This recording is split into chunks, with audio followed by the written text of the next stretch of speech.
So you made it back. You've shown up and you've made it back. And I got to be honest, I could not be more happier. I could not be more excited to know that you're here. In a time when so many people are feeling despair, are feeling so many different emotions, and there's no support, you made it back. But if you're one of those people who feels like it's getting real close, it's getting real hard on you, it's becoming more and more challenging every single day, then dial 3 simple numbers, 988. You know 911 is something that you've always known. It's simple. 988, which gets you connected to the Suicide and Crisis Lifeline. You don't got to tell them your name. You don't got to give them all this information. You simply go in and talk to them, and they'll connect you with people who can help you. And if that, for some reason, is not the route that you're quite at just yet, then go and get help from somebody, a licensed therapist. Use BetterHelp. I get no proceeds at all, not a single penny. I don't even get any mentions or anything for this. It's simply just something I've used myself, and I'm telling you, it works. It's so wonderful because you can literally have sessions done all through text message. You can have sessions done all through telephone phone calls, through video chat, or in person. You have so many options you can do, and it's all done through BetterHelp. They have things that helps you pay for it and other stuff like that. So before you make a decision that you can't live with, and we have to live with, make one that we all can live with and get help. Now let's talk some football. I got a good one for y'all today.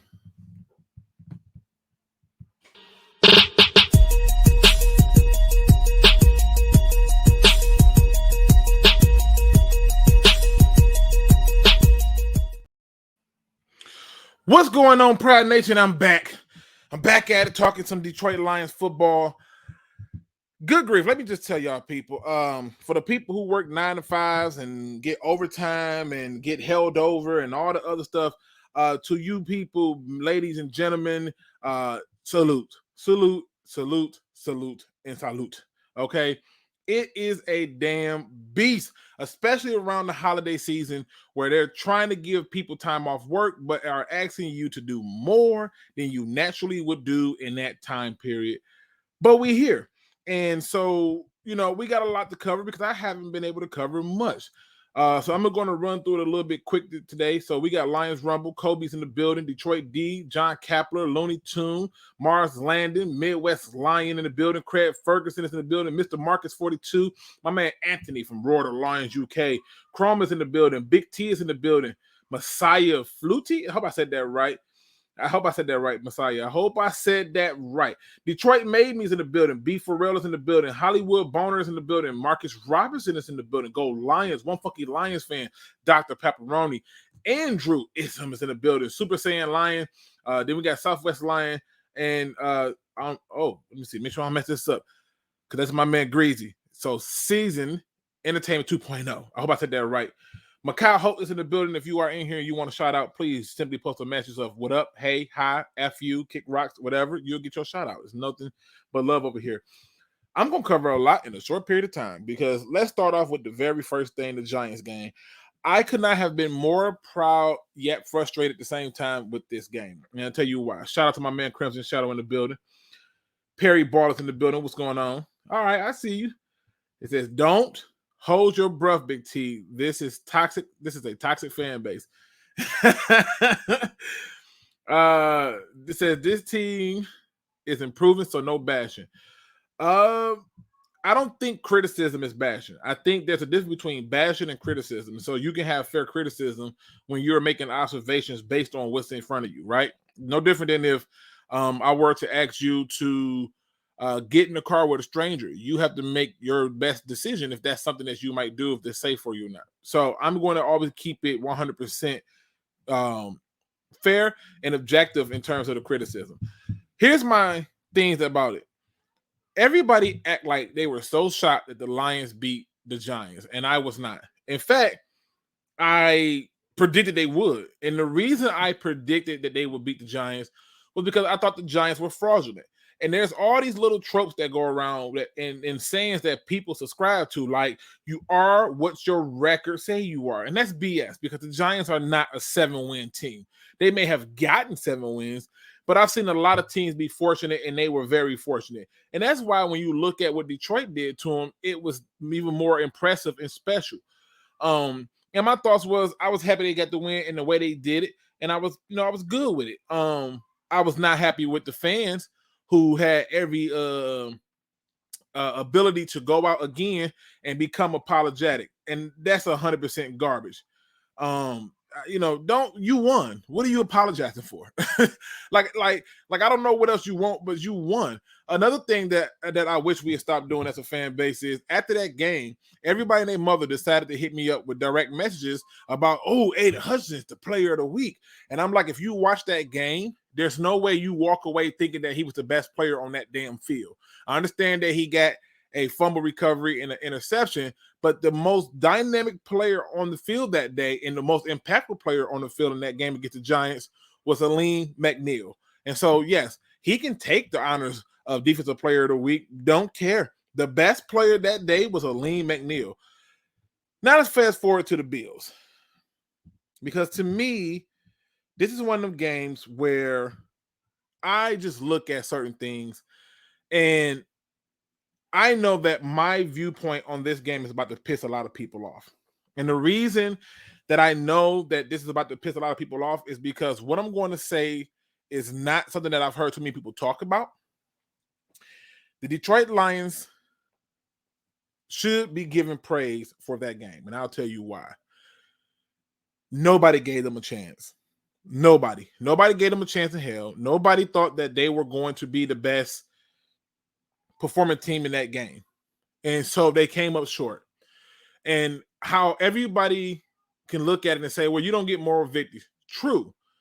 But I think what I saw after the game is what pissed me off. The idea that, the Lions were playing for a tie. They absolutely were. Right? But that wasn't what lost them the game. The last 30 seconds was not what lost them the game. The coaching or clock management wasn't what lost them the game.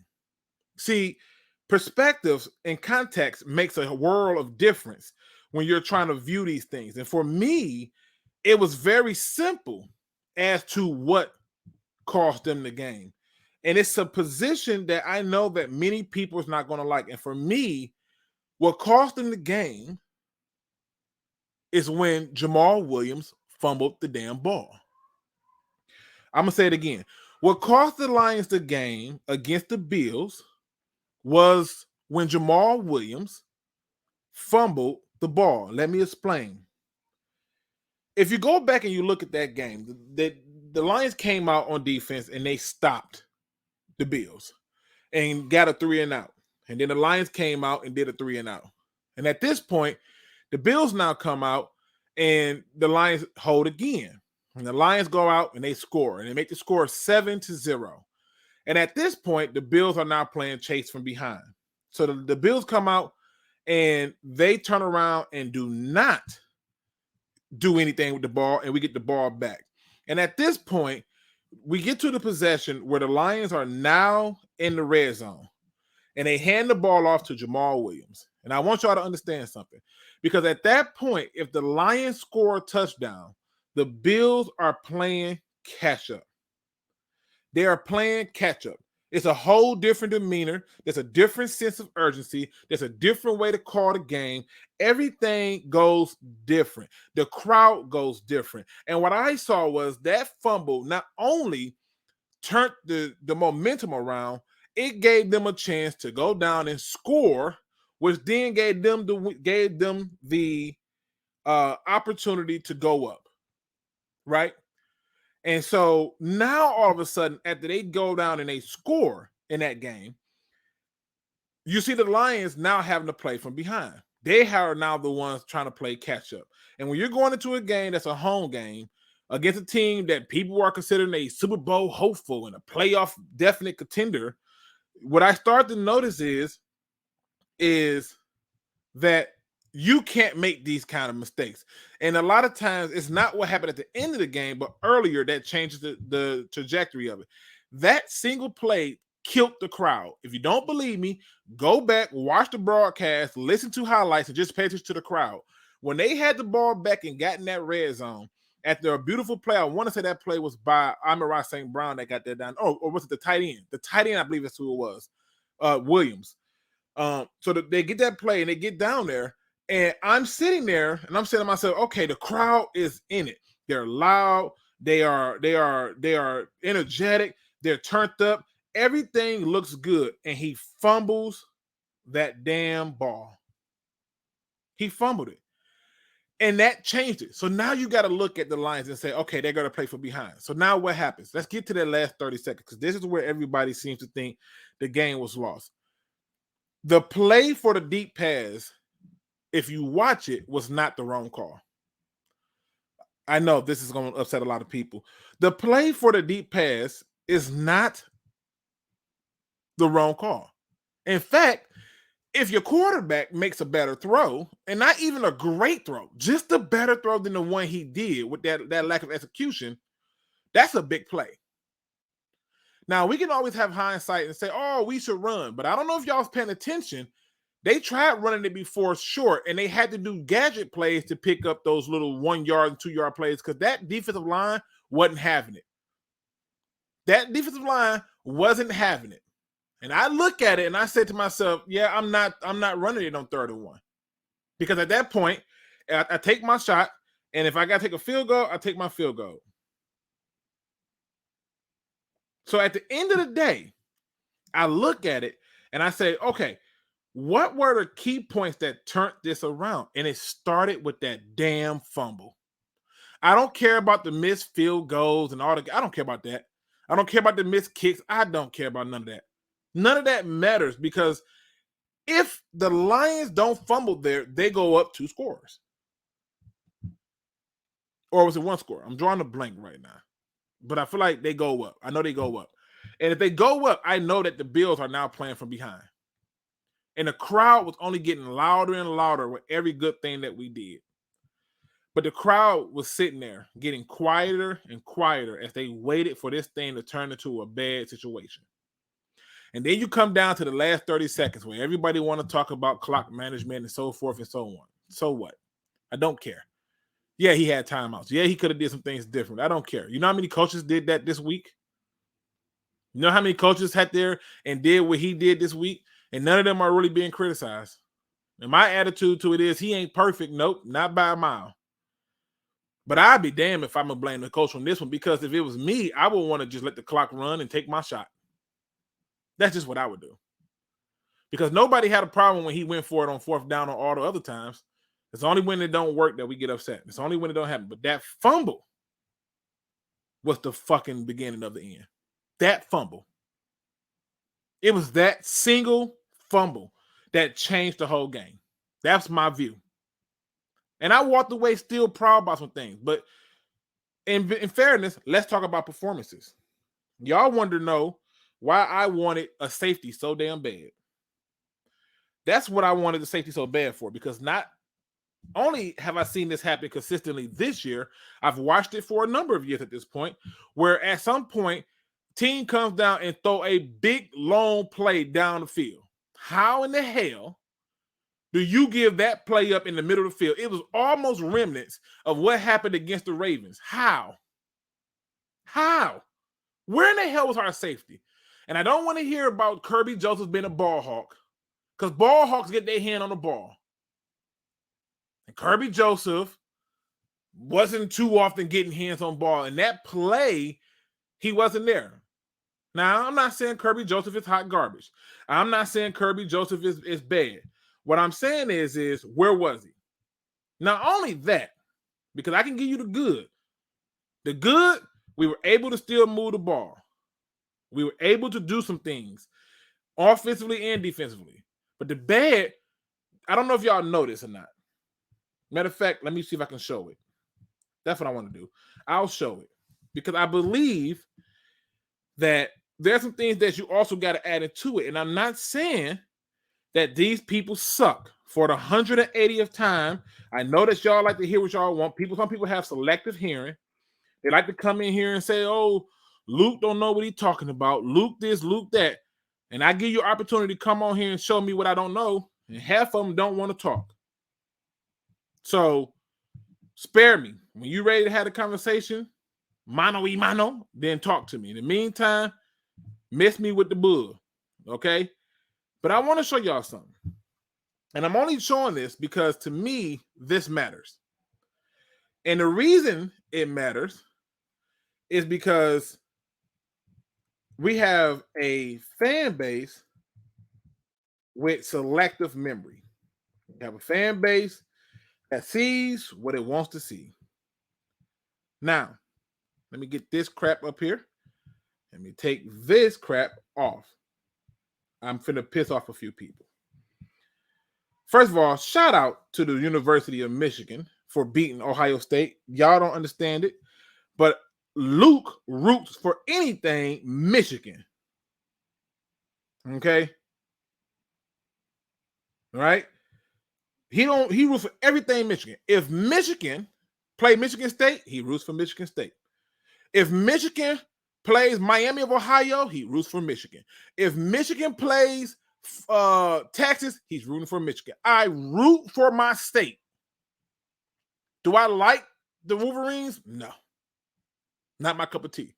But when the Wolverines play anybody not in Michigan, not a Michigan team, I root for Michigan. So shout out to them for that. All right? But now we got to talk. Because I have a lot of people who like to have alternative narratives. This right here is the stat sheets. Let me go on here. I'm Amon-Ra St. Brown doing Amon-Ra St. Brown stuff. I don't know why everybody act like this is such a great pickup when I thought he should have been taken in the second round. But it was so many receivers, it didn't make no sense. But hey, what the hell do I know? And for the people who keep talking and hitting me up in the DMs talking about, we're so much better without TJ Hockenson, you go and do the math. Look at the number of tight ends that we have and how many passes went to the tight end since he's been gone. We'll talk about that later. Let's keep going forward.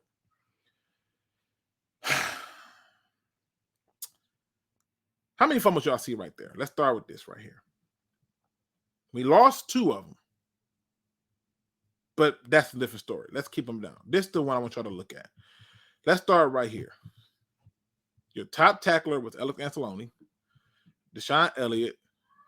You know, you get your people. As I go through this list, can y'all tell me who name not on here?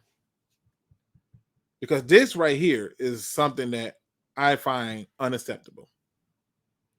I'll go slow. I don't want y'all to miss it. Can y'all tell me who name is not on here? Just keep an eye out. Pay close attention. Don't blink. Well, we at the end at this point. Who name y'all didn't see on that list? Is anybody paying attention? Who name? Because right now, I got a problem. I got a problem when we like to talk about players. It's one thing to beat up on people who are weaker than you and show that they don't deserve to be in an arena with you. Cool, that's fine. But why every time it's a big-ass game, I can't find Aiden Hutchinson? And I'm not knocking Aiden Hutchinson. Don't get me wrong. I'm not knocking him. But I don't want to hear this talk about double teams. Because you know what? A lot of the elite people on the D-line, edge rushers get double team. I don't want to hear about it. They still make a goddamn stat line. And meanwhile, your number 2 overall pick didn't even stat line. But Luke, he generated so much pressure. Really? Really, did he? Did he generate so much pressure for real? Was it so much that you just happened to just overlook it? You know who generated pressure? Austin Bryant, James Houston, at times Aleem McNeil. Where was Aiden Hutchinson? You cannot have games where you don't get a single stat. Nothing? No stat. Nothing. Not a tackle or nothing. And I listen, I said this in the Discord. I said I could be wrong. But why does it seem like every time Aiden Hutchinson runs, it looks painful? It looks like every time he's run, he's finna pull like a bicep, a tricep, a hamstring, a ACL, a MCL. He just looks painful running.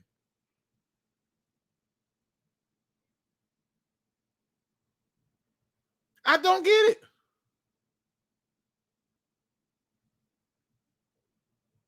I don't get it. I don't know how we don't get a single stat line for them. People are, look, Luke don't miss a chance to take a shot at Hudson when he has a bad game. See, look, they think that it's personal. And it's not. It's not. I'm covering all aspects of the game. I got a laundry list of people to go down. And I'm covering all aspects of the game. I don't know if Barnes was hurt, but I wish they used him more. Because some of them long runs, I'm not feeling it. I'm not feeling it. He's a run defender. But this ain't personal. This is just facts. How in the fuck does he not get a stat line? How? He needs to have a stat line. I don't care if it's a half a tackle. I don't care. It needs to be something. You telling me you played 60 minutes of a football game. And I know it was a long football game because I sat there feeding my face and I watched the whole game and you didn't get a single stat line. And don't tell me he was close to the quarterback. Please don't say that. And don't tell me he was getting double teamed because on some of them plays, they gave him one-on-ones and he was stonewashed. I look for consistency. All that other fan service missed me with it.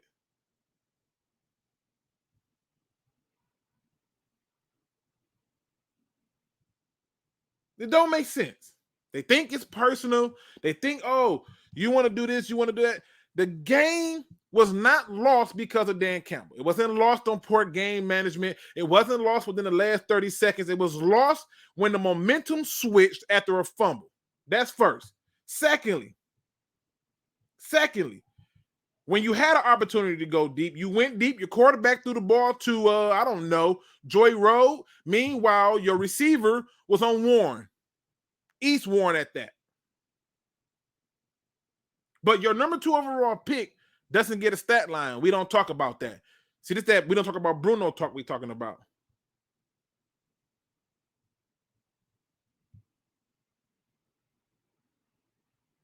I do not understand how people can come in here and think that I'm decided to make a personal attack towards a player that I'm rooting for, that I'm asking to just do your job. Because you don't think that there could have been a bigger impact if you can get the quarterback down more often?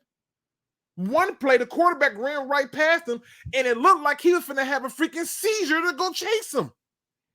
Which, by the way, he didn't go chase him.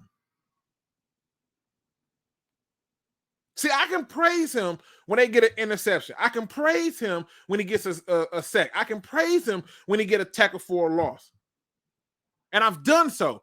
But my critics don't want to talk about that. The same critics who came in here and tried to play doctor and surgeon and tell me that, oh, it's nothing wrong taking a hurt receiver. He'll be back before October. Newsflash, people. By the next game, it's December. And he's still not back. But he's practicing. I'm not trying to judge anybody. I'm just asking, why are we not talking about that? My man Mikos. my man Mikos said Chase Lucas played and got a stat line.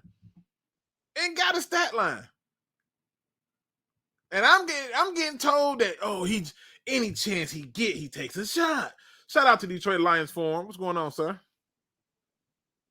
Well, Detroit Lions Forum fan, I'm sorry. Jared Goff had the game won and the defense failed. If you just go back to that game, the momentum switched after that fumble. It really did, because think about it. If the Lions go down that game after that fumble, now let me go back because I want to make sure I didn't forget this. All right. If the Lions go down after that fumble, the score would have been 14-7. Now, if that's not enough, The next play that added insult to injury is we getting ready to go in the half, and you give up another play for a field goal. But I'm crazy for wanting goddamn DBs. Got it. I'm crazy for wanting a safety. Got it. They literally go into the halftime. Instead of it being 14-14, it's 17-14 because we keep giving up big plays. And what can you do? Seriously, what can you do? When you're giving up plays like that, that's a problem. It's a shame that the only time we can get to the quarterback is when a guy who gets his first 2 starts make us 2. I don't even want to talk about it. James Houston came in and said, y'all going to put me in this game. Y'all going to show me some respect. Y'all going to let me play. First 2 snaps, he gets sacks. Gets to the quarterback, counter move on counter move. And I'm not saying it's anything crazy. But the problem that I had with the game started with that fumble and the fact that we kept giving up big plays. Real big plays. And these same people, these same critics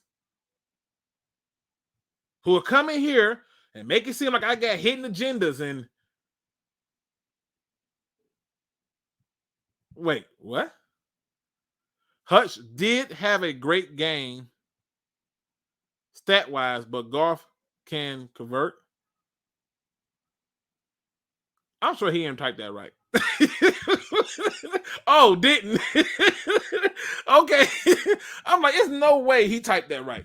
So he's saying Hutchinson didn't have a great game stat-wise, but Goff can convert. That pass by Jared Goff was terrible. And I'm going to tell you what happened. I'm going to tell you what I saw. Okay? Again, y'all don't have to share this. All right? Y'all don't have to share this. But I think what happened was Jared Goff scared himself. And I'm going to tell you what I mean. Do y'all remember the play where Jared Goff threw it and it was almost an interception by, I think it was Milano, and Jackson came and knocked the ball out? After that mistake, he started playing safe.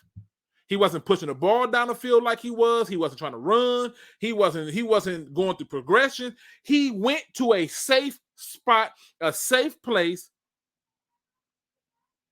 and he got scared. That's what I saw. I saw somebody who went into a spot where they were just safe. They were comfortable, and they did not want to be in a position to turn the ball over. And because of that, that's why you saw him throw that weird-ass pass at the end of the game, hoping that the receiver can turn and adjust and make a play for him. That's what it was. That's what it was. And I think that's why Jared Goff looked at the way he looked. He got scared. That almost interception freaked him out. That's what it was.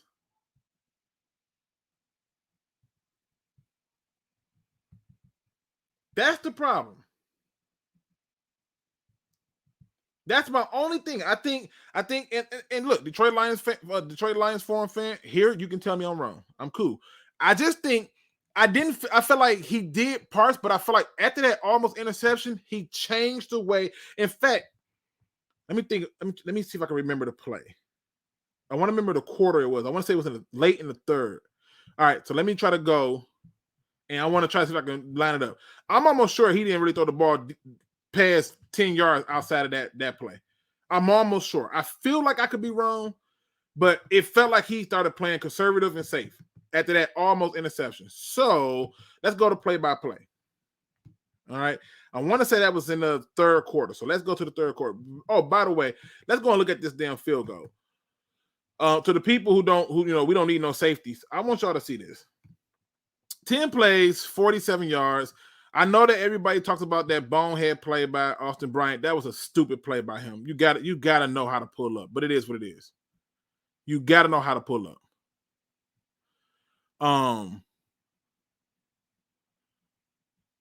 This one right here. 2nd and 10, you give up a 16-yard pass to McKenzie. How, Sway? How? He came back to McKenzie, couldn't get it. Then he couldn't get it again. Then he got the damn sack. Thank God. But this whole play pretty much set it all up. You cannot give that up. You just can't. Now, let me get to this 3rd down. I want to say it was an almost interception. And I believe we punted. And we did not have, did we have the lead at that point? Oh, this one right here. I forgot about this one. The safety. How could I forget about this? How could I forget about this? You giving up pressure up the middle. Good grief. Oh, my God. Okay. I'm trying to remember the damn play. I want to say it was here. Where's that play for Jackson? We're going to find it. Because I believe that he didn't go left end, -4. Nope. Nope. That wasn't it. I got to go back and find the damn play. It'll come to me. It'll come to me. All right, I can't find the play. I really can't find it. But I felt like after that, he just started playing conservative. I felt like after that, he wasn't the same. That's just my observation. And I'm cool with it. I'm cool with it being wrong. If I'm wrong, I'm wrong. But I just didn't feel like he did it. So shout out to them for that, right? Golf choke, he did this a few times at the end of the game. I just felt like he played safe. I did. You know. So here's my question, Detroit Lions Forum fan, because I'm getting ready to drop the link into the chat, right? So I'm getting ready to drop the link. If y'all could, please hit the like button and subscribe if you have not already. But did they come out and say that he ran the wrong route? Because I was trying to find out if he ran the wrong route or not. It looked like to me he had a step on the cornerback and the safety, and the ball needed to go over the top. And it looks like he chose to throw it to the outside shoulder because that was a safer route for him. Could be wrong, but that's what it looked like to me. That's what it looked like to me. Right? And I'm not saying I'm wrong, but I'm dropping the link in there if you want to come and talk with me, because I'm gonna be a little bit shorter today. Because I am still basically on call for work. So they can call me at any point in time. So I don't want to do it. Jared Goff is a top 5 quarterback. Huh? Not okay.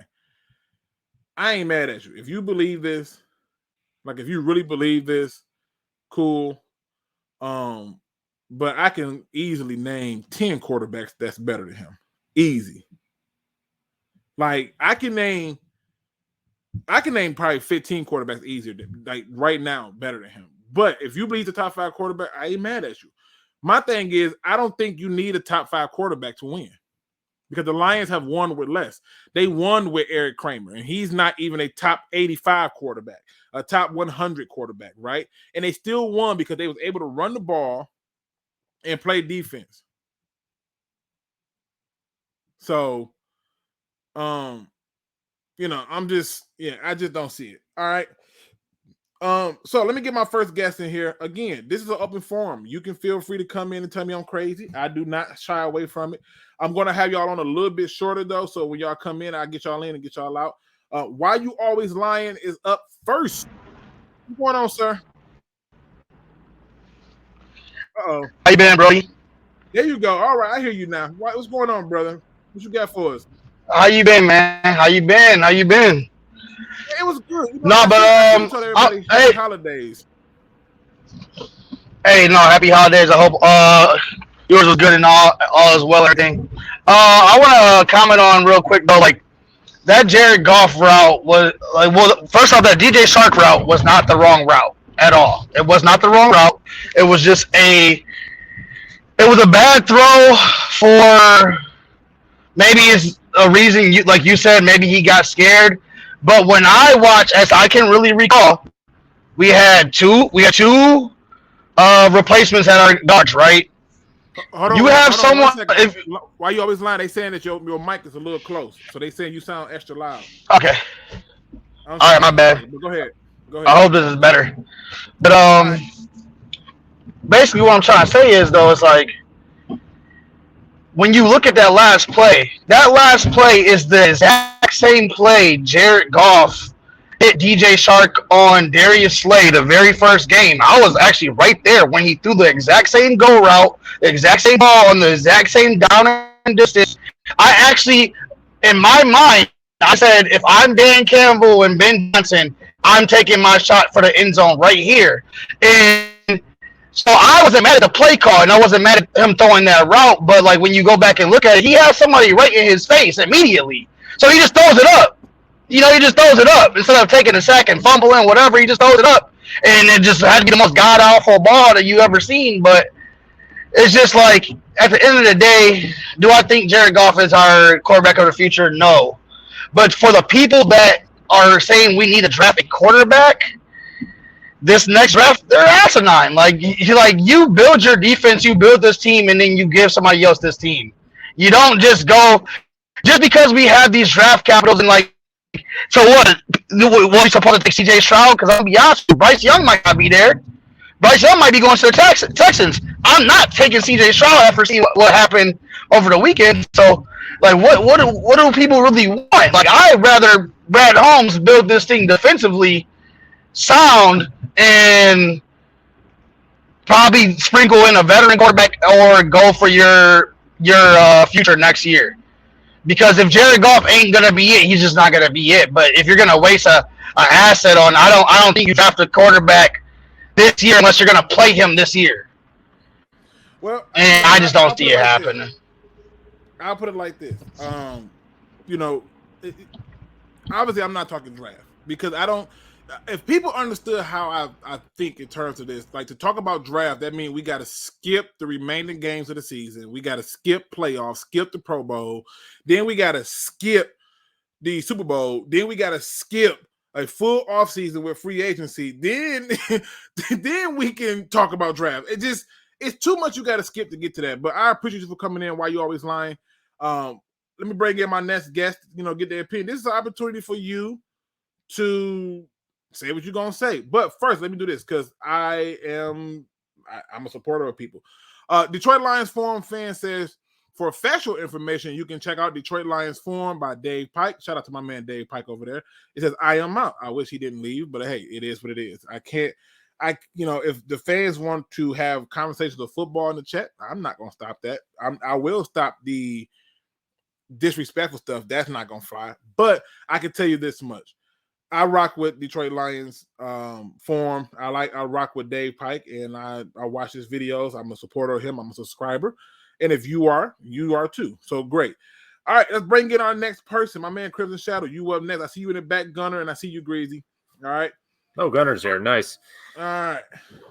So, my man Crimson, what you got for me? I mean, because to me, the turning point in that game, right, was I agree on the Williams. I will agree. You take away that the fumble. That fumble did everything. Fumble hurts, and so does missing the field goal. Both of those are definitely a killer. No doubt in my mind. Shoot. At the end, look, I can get both arguments here. I can get the moral victory thing. If you want my opinion, I'm kind of dead with moral victories. I've had enough moral victories. I'm just choking on them at this point.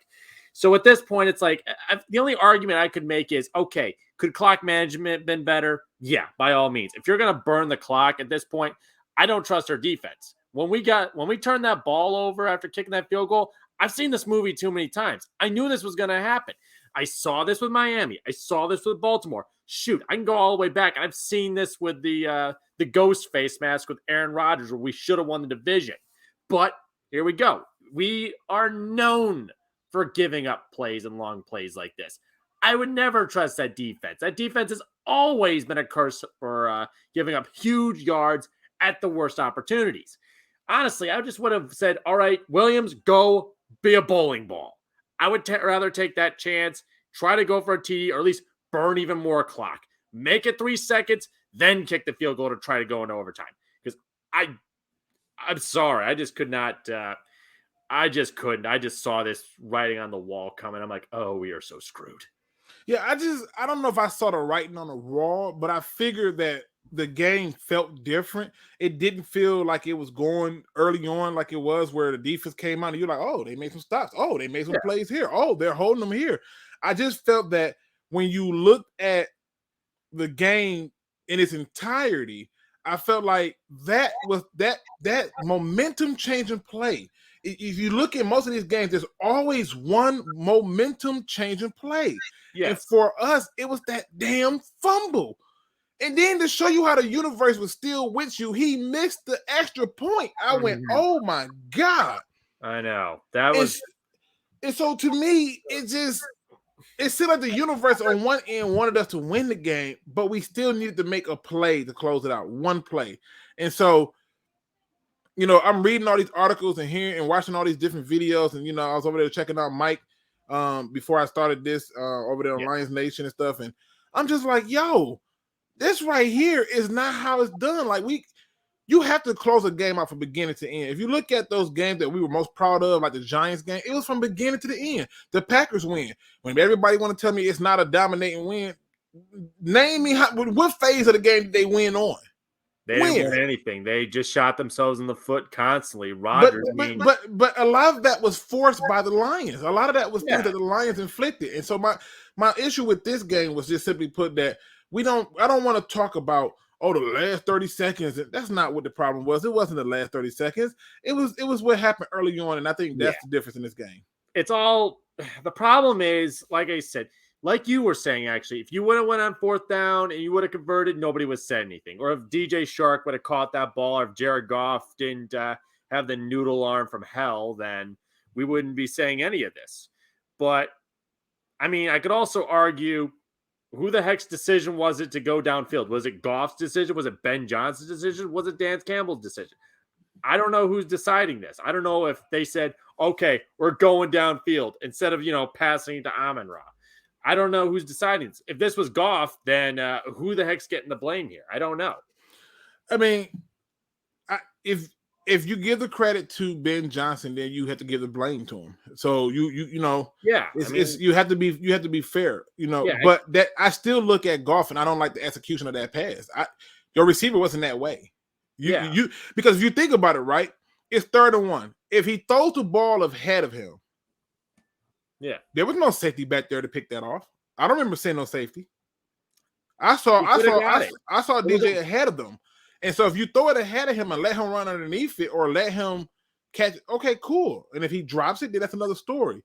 But it's just one of the things that I look at and what is Goff's percentage on deep balls? It's got to be like the worst. You know what? I don't even know. I don't even know because for me, I'm too busy trying to figure out why we keep giving up big plays, and that's where my issue come in. At I got a few other people in the back waiting, Crimson. Let me get the other people in, gentlemen, so they can have their time, and I want to make sure I do it. Appreciate you. Let's bring in my man Gunner. He was next. Then I got Grizzy, and I see my man John in the back. All right, Gunner, what's going on, brother? I'm good. How you doing, bro? I mean, what was your observations from that game? Because for me, there was a turning point, and it started with that stupid fumble. I don't know how you go your whole career no fumble and get to Detroit, and now you can't hold on to the damn ball. Yeah, of course, the rare Jamal Williams fumble. Goff taking the safety. That was awful. We had Will Harris. We had that going for us. Right. Or lack thereof.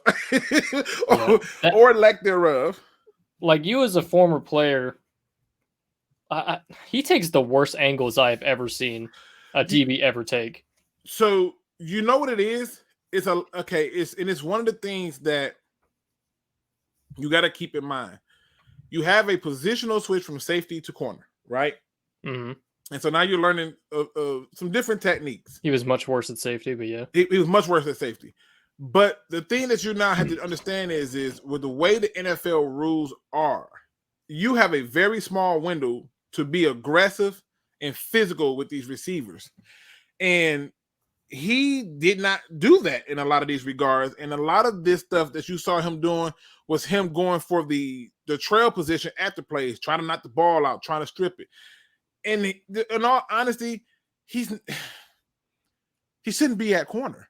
I mean, he shouldn't be in the league. He shouldn't be on this team, right? And so you know, and I like this comment right here from Dr. Detroit where he says, my problem is we depend too much on a receiver that crosses the middle that much. You are gambling with injuries. Well, talk to your general manager.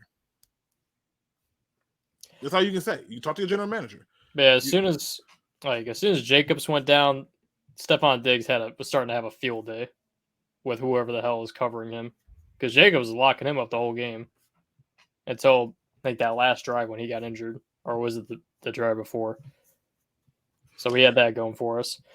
And also that practice squad right guard, like I don't know how much better he was than Logan Stenberg, but he was getting destroyed the entire game. That was something nasty. I thought that was easy. It looked like that was easy. That was not him. Who was that? That's just it was 74. I thought it said it was like that was not Eze. That was some random person we had in our practice squad. Talk to your general manager. You know, yeah. You know. But what are your thoughts in terms of this? Because after I go through the people, I'm going to then talk about the Jags game coming up soon too. So, what else you got for us, man? Well, Jag game is not going to be a cakewalk. They've been playing pretty good these last couple weeks. I think that'll be a pretty good game either way, though. Shout out to Miko for doing the research for a brother, and out here showing off the nice T-shirt out here with the beautiful beard. All right, that man does a serious regiment for that beard to look like that. Y'all put some respect on that man's beard. All right, he says Goff is the third worst in the NFL on deep throws. Well, don't worry about it. You're getting Jameson Williams back soon. He'll get the ball to him deep, right? Nah, he'll throw it short. Yeah, what can I say? All right, Gunner. Let me. You're just gonna see Jameson backpedaling. Let me get a few other people in here, man. I want to knock them out and get them in here. My man Greasy is up in this month next. What's going on, brother? Wait, hit the wrong button. My bad, brother. Bro, what's going on with you? Shout out. First of all, I got to shout out to Michigan. Y'all won. I got to wear this jersey for the next 2 weeks. I mean, listen, I'm never going to root against Michigan when they go against any other damn state. If Michigan go against Hawaii, stump them out. If Michigan go against USC or I don't care, stump them out. But if Michigan go against Michigan State, yeah, I'm sorry. It's go green. I'm an Old State fan, man. I lost that bet, so you know what I mean. Just want everybody to know I do pay my debts. But our defense do look improved, bro. But I don't know, man. I don't know what to do without Akuda and everything else like that. We still got Will Harris on the field, and it's bad, bro. I don't know. But it's bigger than Will Harris, though, right? Because that pass was a lot of them passes were deep in the middle.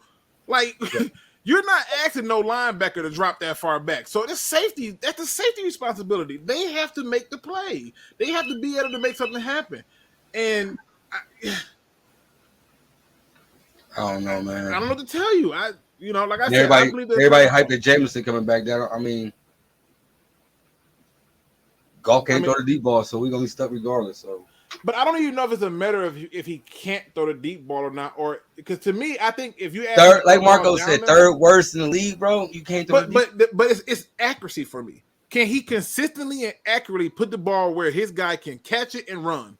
And that to me is a deep ball thrower. If you can't throw the ball where I can catch it and run, bro. This is an older golf, bro. Like I don't know, bro. He seems like he just need to retire. Tom Brady, and Aaron Rodgers just need to retire, bro. What are your views in terms of my man Dave is in the building. He says, just join. I'm a huge fan. Shout out to you, Luke G. Appreciate you, man. Thanks for jumping in and stuff. Again, as you see, it's open. So if you want to come on and talk, the link. Oh crap, the link. I didn't pin it. Oh, I did pin it. I'm like, dang, I didn't pin it. But the link is in there. You can jump in. All you really need is a mic, a telephone, an internet connection, and you're pretty much there. You're good to go. You come in and talk your talk. All right. But in terms of that game, what did you see? Did you feel like that game was lost because of coaching? Did you feel like that game was lost because of injuries? Did you feel like it was lost because of the quarterback? What did you see? Because to me, the momentum turned and changed and never came back after that fumble. You're absolutely right. When I fumbled, everything just went down, man. I'm glad I didn't get tickets to this game. I would have still rather went to the game. Ain't gonna lie to you, because it was loud at first, but I feel like the crowd died out. Yeah.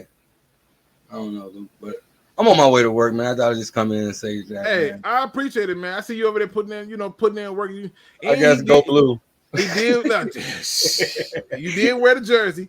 Yeah. You was a man of your word, so shout out to that. All right, man. See you next time. Yes, sir. Yep. My man Greasy came through, show some love, and on his way to the workplace. We're gonna bring in my man Jon Kapler to talk some football. What's going on, brother? Another day in the life of a Lions fan. I have two things to say before we get talking. They are who we thought they were. Second thing, but that saying, you know that saying in that voice. They are who we thought they were. Hey, shout out to my man Denny Green, RP to the. I think it's from a movie. And second thing, playoffs. We're talking about playoffs. I thought I'd throw those two out there. Well, I think in all honesty, they are still in the hunt for the playoffs. You look at the schedule; it is still favorable in a lot of ways, right? Not in our hands. It's not. We would need so much damn help, Luke. We'd have to win out, and then we need prayers. And this person to lose, and that person to win. Well, listen. You're right in that terms about having some help and stuff like that. But they got to still take care of their jobs, and that's where it boils down to. And I'm rooting for them to take care of their job. Now, if they take care of their job and they still don't get in, it is what it is.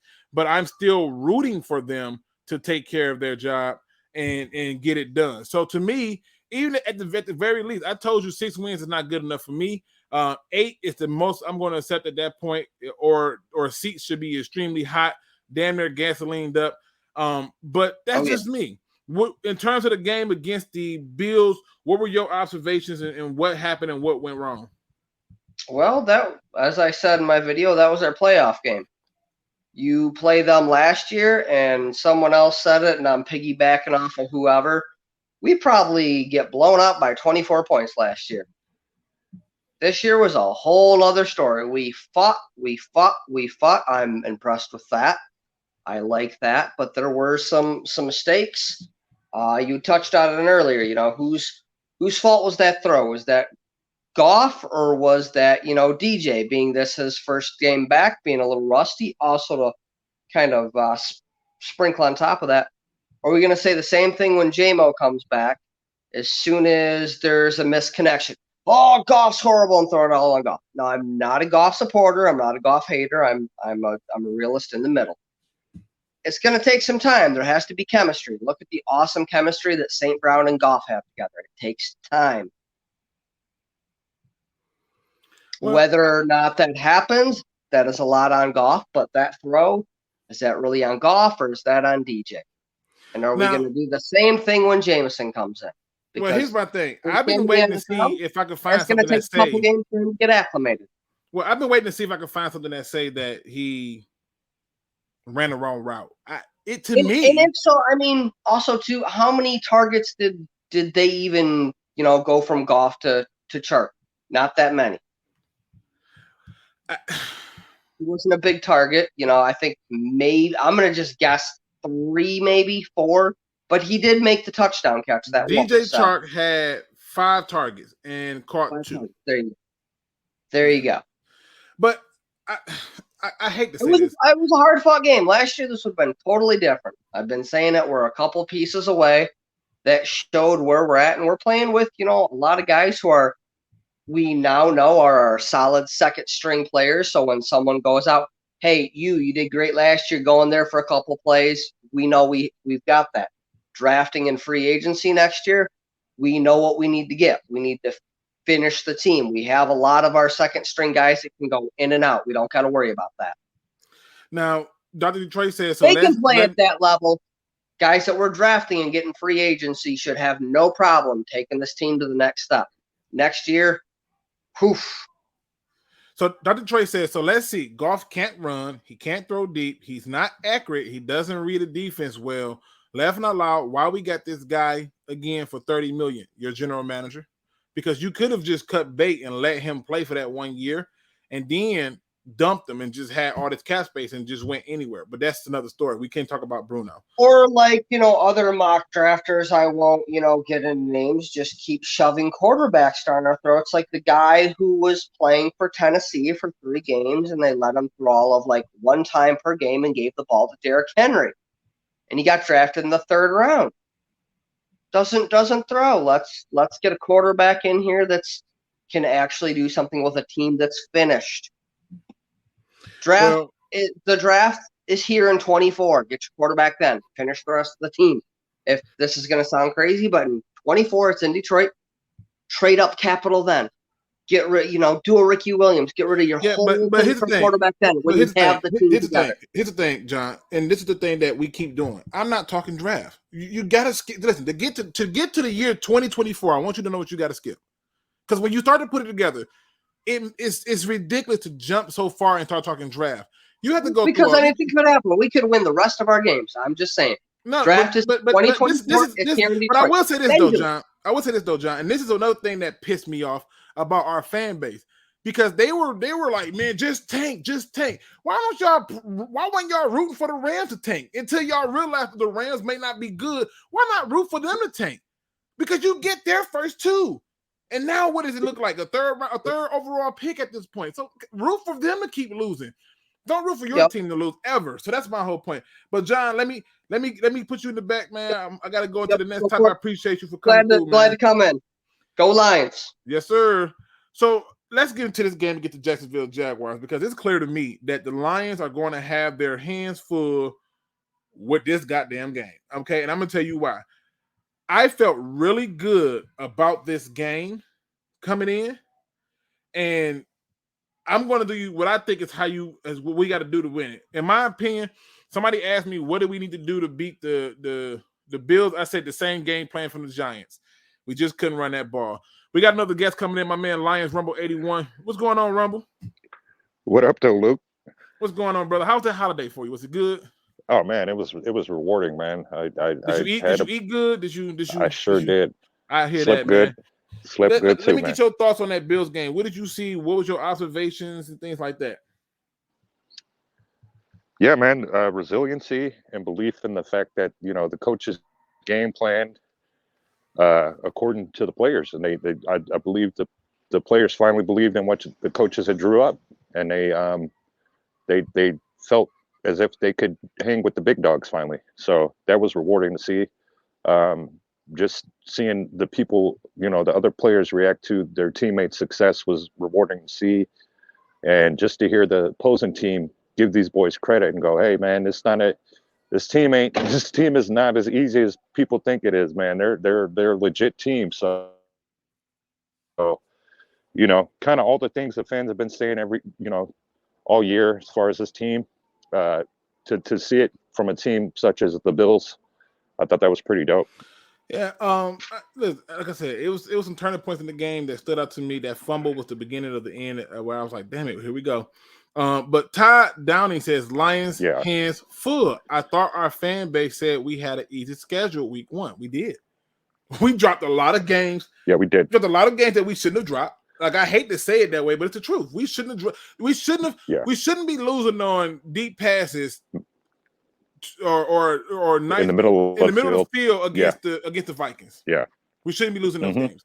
We should not be losing games. We shouldn't be losing games to teams that we really should have been beating. A running mobile quarterback. Right? We had that Philly game.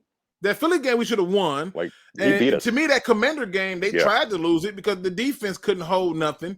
And all these things play out in a different way. I just think when you look at these games, that schedule was easy in my opinion, Todd.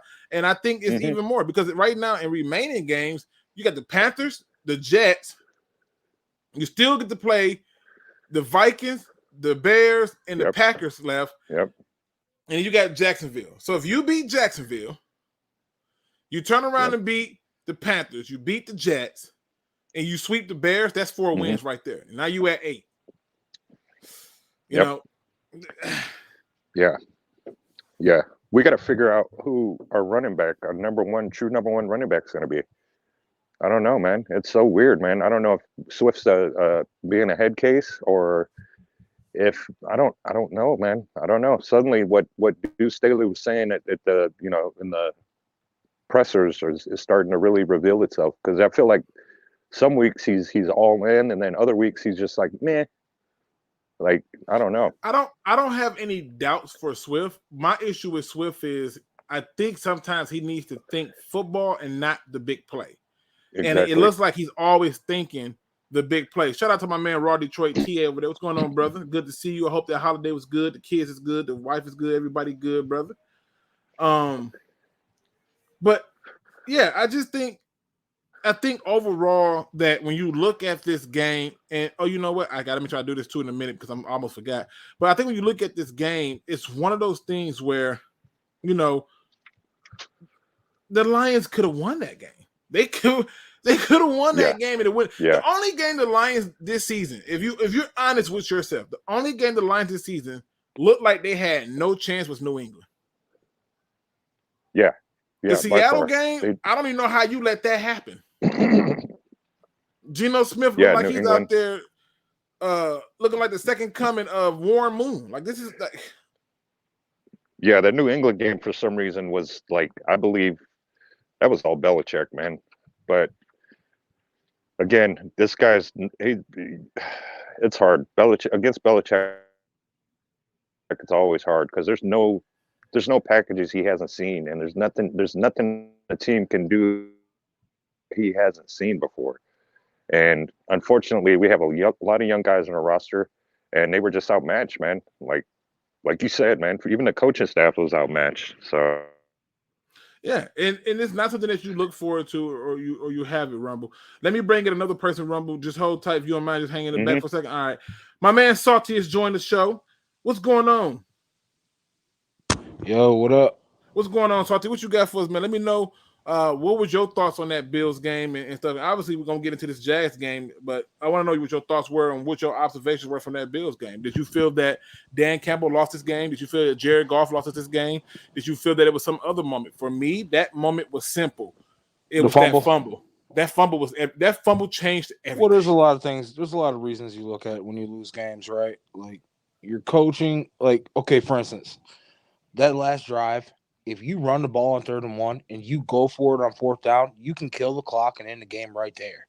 And you can go for the win. We were playing for a tie in overtime, which we should have never did. So that was a bad call, right? Okay. Putting the ball in Goff's hands to win the game is a bad call. He's not a game winner. He's not. You know, he's just meh. You know, he's mediocre. He makes a few throws. He makes mistakes. You don't put the ball in his hands to win the game. Now, that fumble, yes, it cost us. So did the safety, right? The safety cost us too. So did the roughing the passer. There's a lot of reasons why we lost the game, you know. But, you know, I just wanted to say that Goff, yeah, he's mediocre. He is who we think he is, right? But he's not worth $30+ million. And I hate to tell you this, but the next contract is going to be more expensive. It doesn't get cheaper. Okay, so you don't pay a guy $30 million and then he takes $10 million next contract. It goes higher. So you're looking at $40 or more million a year to keep Goff on this team, and it's not worth it, man. You can see that, right? I'll tell you like this: if he gets another contract, and I got to listen to people talk about the coach again, I'm gonna blow a gasket because at that point, that's a direct indicator to your general manager, right? I feel like if he gets another contract, I'm done. I'm done with the Lions, man. I'm done. I can't. No, don't lie, Salty. I can't. I'm serious, man. Don't lie, Salty. Listen, you being about that's like you sitting there saying no. If listen, a girl cheat on you, you done with women. You're not doing that. I've been watching for 20 years, man. That ain't long enough. Listen to me. Hear me out. We have one playoff win since segregation. Okay, since African Americans in this country have been freed, we have one playoff win. Okay, I'm done with the we're getting better and it's gonna be okay, and you know we're a young team. Yeah, I understand that, but we gotta win, guys. We gotta want a winner. We gotta demand a winner from this franchise. We have to. It is up to us, right? You know, we can't sit back and say, we're getting better. We're fighting for we're on the screen for the playoff chance. Do you really think we're gonna win out? Do you really think we're going to win out and actually go to the playoffs? Come on. You know, I agree. It's nice to be, you know, in the hunt, but we're not going to win out. We're not. It's just not going to happen. We've choked too many games so far to win. We have. We started 1-6. Okay. Listen, I ain't mad at you, man. I just don't buy that you're gonna be done with him. You gave him No, 20 years. What's one more? What's two more? Come on, because man, look at Goff, man. Look at him. $30+ million. We have the highest paid offense in the NFL right now. We do.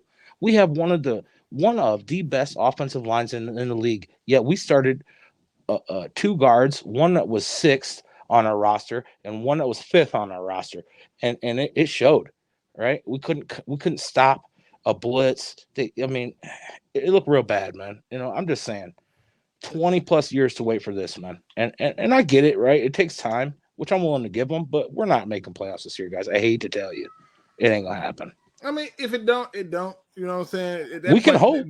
At that point, they've already buried themselves in that position. So I get your point on that. You can't DJ live says, off of hopium. DJ says, Dan making Goff situation worse by putting the game in Goff hands. He should know by now. Though 3rd and 1, 2 timeouts, 30 seconds left, and you don't run that. Coach, I'm running the ball, man. I'm running it. I'm not. Down their throat, I'm gonna tell you man. why I'm not. I'm gonna tell you why I'm not. Because if the play that he called looked like it wasn't going to work, then I would understand where y'all going with it. The guy was open. The pass just missed. No, I understand that. But here's my perspective on it, right?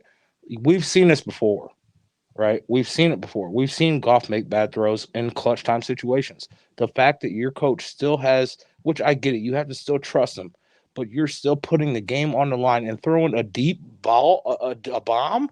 For what reason? We needed to kill that clock in that situation, man. So yes, Campbell deserves some criticism. Yes, but what I'm saying is it need to be zeros, and we need to play not for a tie, right? The moment you say, "Oh, I'm okay with a tie," and we're going into overtime with the Bills, no, you need to win that in regulation.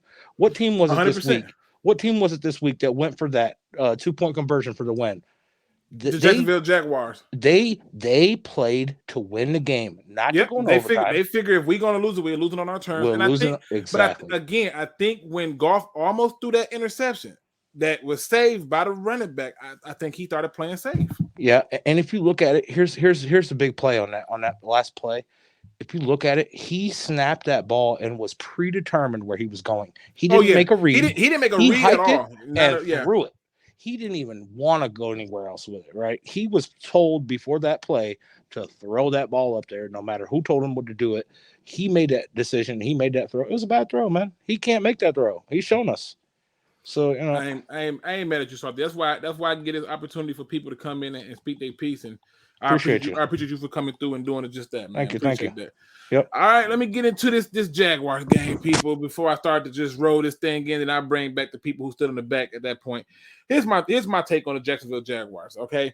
The Jaguars is a complete goddamn clusterfuck of mixed bag of confusion, right? Which means that you have to truly force this game into the hands of Trevor Lawrence. And not only do you have to force it into the hands of Trevor Lawrence, you have to do it with the mindset that I'm going to beat every receiver at the line of scrimmage.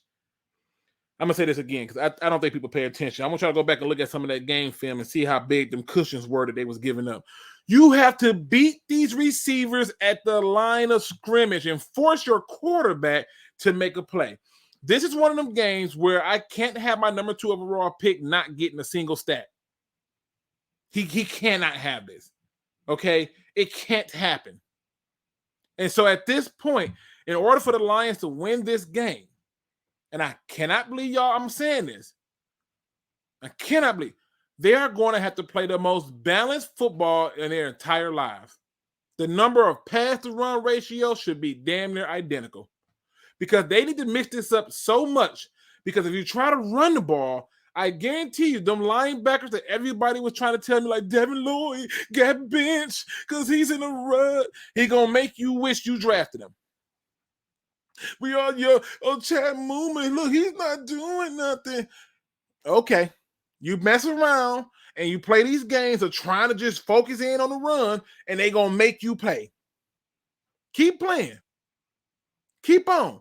But if you go out there and you running your routes, because for all the people, we didn't need no freaking TJ Hawkinson.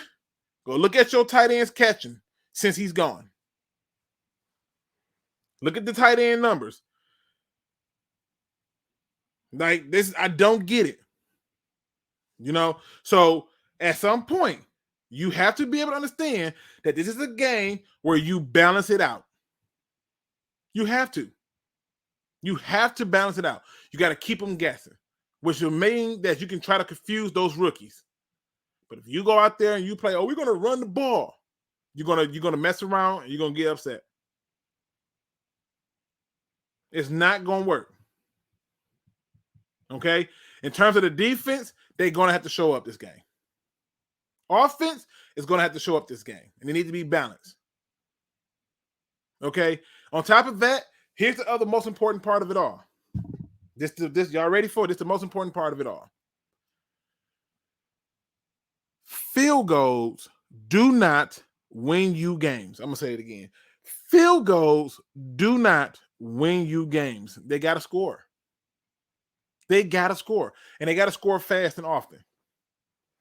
Because right now, you're talking about having an opportunity. People forget. They talk all this trash about, the Bills game and this and this and this. Yeah, the Bills lost Von Miller, but we had injuries too. We had people out. But the reality is this. You have to be prepared to play a balanced game. Hutchinson cannot disappear in another big game. That offensive line is not like that. He's going to have to make some plays. All right? Now, I'm finna bring the people who stay in the back patiently waiting in so they can, talk about the Jags game. If you got questions, put them in there. Perry Barr got one so far where he says, Luke G, do you trust Brad Holmes? No, I do not. Do not trust Brad Holmes. And I have so many reasons why. So many reasons why. While everybody else seems to be all excited about the draft and gave it an A and an A++, I'm still waiting on one of our picks to show up on the field. While everybody else is looking at the draft and saying, look at these draft picks, they're making plays. Did you not see James Houston get 2 sacks? Did you not see Trinity Benson out there? Oh, no, you didn't, huh? Okay. Interesting. Right? Ellis Anzalone, sure. That's your option at linebacker. Got it. Sure. Got it. Your depth, if you say we got that, whatever. Sure. You thought we had a ball hawk safety. Opportunity was a knocking. Boom, boom, boom. Who answered the door? Wasn't him. Another deep pass down the middle. Where's Elliott? All these hurt people. I can go down a laundry list of mistakes he's made. Y'all complaining about Jared Goff. He could have got rid of Jared Goff after one season. He's still here because he changed the contract, making it to where they had to have a little bit more of a commitment to him. So that's your general manager. No, I do not trust him. Can he earn my trust back? Sure.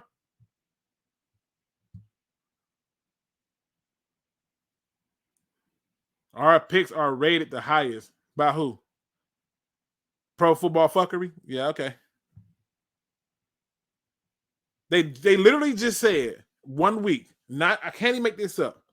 They had a whole week where they literally said that Kirby Joseph, after that good game he had, beautiful game that he had, was the second best safety in all of football. And not even a full week after, they said the number one safety in football was Kyle Hamilton. I didn't even bother to talk about it because I just thought, this is the bullshit I'm talking about. They said the best offensive player on our team was a guy with 2 catches for 8 yards and a touchdown. Yeah. I don't respect Pro Football Focus. Kirby balling. Hutchinson playing well, not great, but better than all the other rookie DNs. Rodrigo playing good. Pascal hurt, but when he was on the field, played good. And James Houston, when he got on, ball. Tell me about the offseason moves. How's the DJ Chark free agency signing working out? Tell me about that. Tell me about the Trinity Benson signing. The CJ Moore signing. Tell me about the free agency moves and signings. How's that working out? Tell me about the trades that he's made. Tell me about that 12th overall pick. See, a general manager is beyond just draft. What about the rest of it? What about that? You want to throw out some stuff? Okay. All them people you name, who's consistent? Just saying. Just saying. All right, let me get my man back in here. Crimson. Rumbo, welcome back. We're going to talk a little bit about the Jazz game. Then I'm going to get up out of here because a brother got a lot to do. And tomorrow, I know I'm getting held over because they've already told me. So, let me sidebar this for a minute. For the people in the workforce, can y'all explain to me, has this ever happened to you? Have you ever been at a job where they have the ability to hold you over, but they also have the ability to not only hold you over, but force you in and then tell you you're going to be held over a day in advance? Where they do that at? Like, am I the only one going through this BS or did I miss something? Am I alone in this? No, you're not the only one. Shoot, even at my job, they'll do the same thing. They'll make you work weekends. They will make you work Sundays. It does not matter. You're coming in. If you don't come in, you're getting points. So I'm not tripping. You're not. No. You're not tripping. Even my mom, no holds barred. She's got to work at the plant and at home at the same time. She's on call, gets called all the time. Yeah, you're not tripping. This is pretty normal. I just thought it was just me. John Jones says, Luke, you tripping. Brad Holmes. Okay, I put it this way. Every time somebody say I'm tripping about something, I tell them, let's see whose opinion ages well. I think just wait till next season. We'll see in like 3 years where we can judge that. Because to show you the irony of it all, the draft pick that ends up being a high pick is the Rams. And it's not even a quarterback that most people want. So, right? I mean, you got a high draft pick. I'm just saying. And it just, I mean, Brad Holmes, when you look at the overall scale of what he's done, I'm not impressed. I'm sorry. I mean, I'm sorry. I'm more impressed on that some of the draft picks are actually working, but again, that doesn't take much to impress me when your last 2 GMs was Bob Quinn and Martin Mayhew. So, well, again, Dr. Detroit says no money in free agency. We had the sixth most at over $36 million going into that free agency. I think Drew said you had to sign a bunch of players. Well, the issue was we re-signed a lot of old players like Anzalone. And that's the real problem right there. There go your money right there. Don't get me wrong. Right? The guys we brought back were contributors for the most part in the later right, part. But here's the problem with it. They're not forced. They're not. How can I put it? They're not force multipliers. They're not somebody that you account for. They're just out there playing. And that's cool. If you just wanted bodies, that's cool. But you could have added some depth in terms of leadership and veteran leadership at the D tackle spot on to the linebacker spot on up. And you didn't. So, but we had money going into that free agency. So I'm not going to act like we didn't have it. And that's just not true. DJ says no rookie other than Sauce has been consistent this year. I don't care about no other rookies. I care about our rookies. They're not playing. The other rookies ain't on my team. So as far as them being consistent, don't give 2 flying nickels, right? Like, I ain't trying to be funny, but when it comes to the grades and kids graduating, I care about my kid graduating. I'm sorry. Fair enough there. Sorry, not sorry. I'm focused on what my responsibilities are and where my loyalty lies. And so when it comes to, if I find out that the other kids in the class are failing and my kid is failing, yeah, I'm focusing on my kid. What can I do to help my kid not fail? But how do you feel in the long-term plan, like between Kirby and Malcolm? Do you see them possibly growing, or do you think they're just going to be stagnant? They are what they are. I think Kirby could get better. I think Malcolm is what you see right now. Okay. I think that's just what he is, and I think that's not a bad thing. Yeah, but, he's good. But he's Jalen Reeves-Maben with more speed. And I like Jalen Reeves-Maben, so I couldn't stand Jalen Reeves-Maben. Oh, really? Really? I couldn't stand know him. that. Wow. No, I couldn't stand him. I mean, he was a good utility guy, but at the most part, nah, I'm good. You sound like me with Jair Whitehead. I couldn't stand Whitehead. He said they do that all the time where I work. That's BS, bro. Like, what do we got to do to fix this problem, bro? I'm at a point now with these jobs where I'm like, y'all doing too much. I need money, so I ain't complaining. Hey, listen, I can do a whole other thing about that Rumble. I'm finna go into Dr. Detroit. Dr. Detroit says Luke is not realistic with the draft at all. Where's Iffy? That's again okay. Why is Iffy at safety? Listen, whether he's at safety or cornerback, where is he? What injury did he have? Why are we barely seeing? Listen, I'm just saying. Let's just talk about it. Levi, we just don't even talk about Levi. Pascal has been hurt, and like he said, when he's in, he played well, but he's been hurt. And you drafted a hurt player. In fact, majority of your draft was hurt when you took him. On a team with a multitude of injuries, he's doing so great. But I talk about the free agency. Seriously. Let's see. You got CJ Moore, Hughes, and DJ Shark, which, to be fair, Shark probably would be better if Stafford was still in, but here. But you gave him $10 million fully guaranteed. Yeah. I'm at least it's a short deal. I'm kind of with you guys, but I think there's going to be players who we're not going to see next year for sure. I don't know about I know Elliott for sure. I don't really see a position for him on this team. I think DJ Chark as well. I don't see really where we can put him. Freaking Brockers, like I don't see anywhere for him on here. There's so many players on these prove-it deals who were just brought in here for an audition, and unfortunately they haven't lived up to the banner that we were expecting them to. Now Chark, it's funny because we're going to talk about the Jags game, but that's someone who I was hoping to see play his former team and just freaking ball out. Yeah. I'm just really hoping to see something out of these guys that we brought in. Unfortunately, I haven't. They've been lackluster and just inconsistent. So I think moving forward, we don't have any room for them on our roster. They're not on rookie contracts. You're gonna have to pay these guys. Depending on what we draft and what we bring in too. See, Perry says, Luke, you acting like players really want to come here. He did the best he could in his position. Did he? I mean, let's be honest though, right? Let's be honest. I know where he's going. I know what he's doing. No, I'm just saying, but let's be honest. I get up and go to a place that's not my home because I want money. And I'm pretty sure you get up and go to a place that's not your home because you want money. I mean, you got a very freaking nice suit on right there. So you definitely about your business, right? But to say that he did the best he could, it's not fair, because if the best he could can do was that, then I'm always almost arguing that he needs to definitely go. Because at this point, you knew coming in that our defense sucked.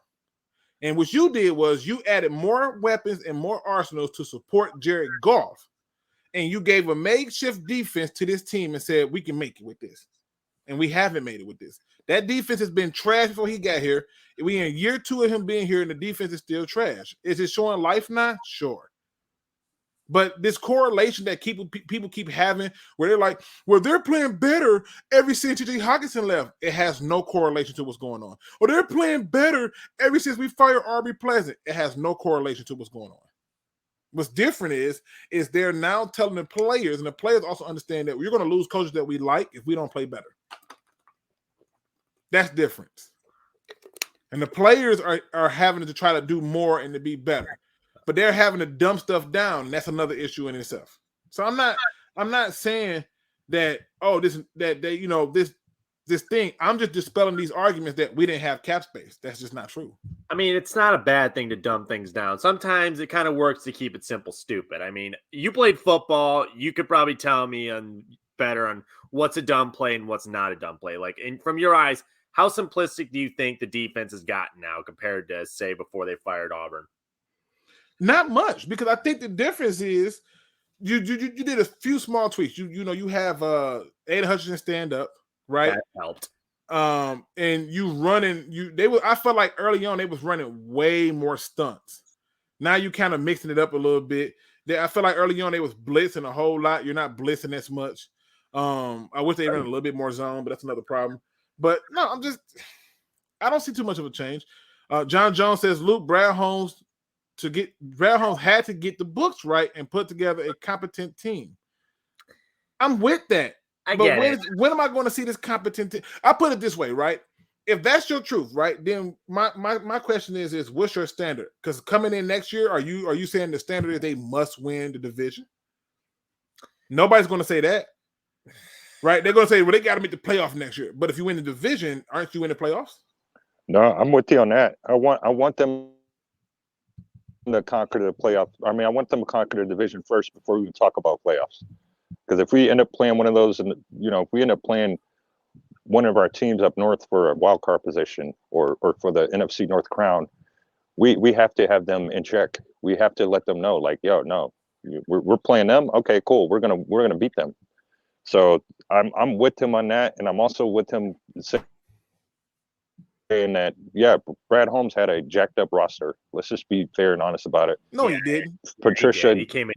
Patricia sort of jaded some of our players who didn't even want to be here anymore, who just were over it. And kudos to him.